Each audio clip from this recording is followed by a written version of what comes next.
Hello people of the internet, welcome to day 7 of 31 days of Halloween makeup extravaganza. Today we're going to be starting by grabbing our Mehron Paradise Space Paint palette. Today we're going to be using the white, black, storm cloud gray, silver, and then also the light blue and the dark blue.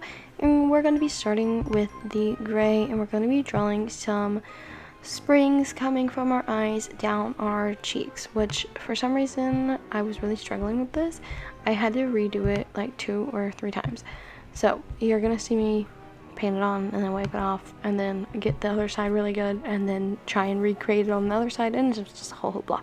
Anyways, you just do these little swirls up and around your eye, and then I started with the gray to put the pigment, and then I ended up going over them with the silver to add a little bit of the shimmer.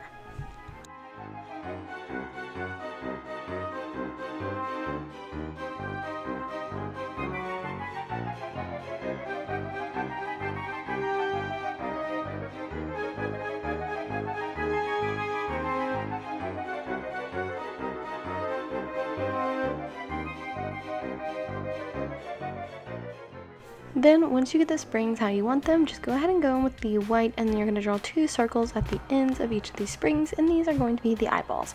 So now to put in the iris, I'm just using the light blue to map out the shape, then I'm going in with some black for the pupil, and then I go in around with the dark blue just to add some dimension, and then I also put in some white for the highlights.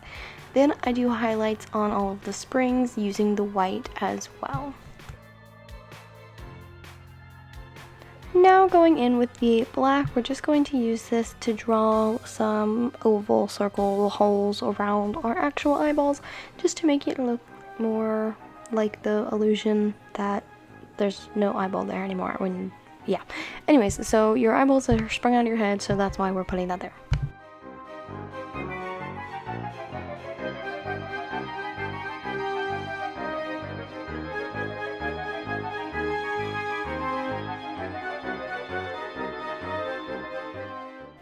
Then I am also using the black to add some shading to the springs to give them more of that shadowy dimensional effect so they don't look as 2D on my face.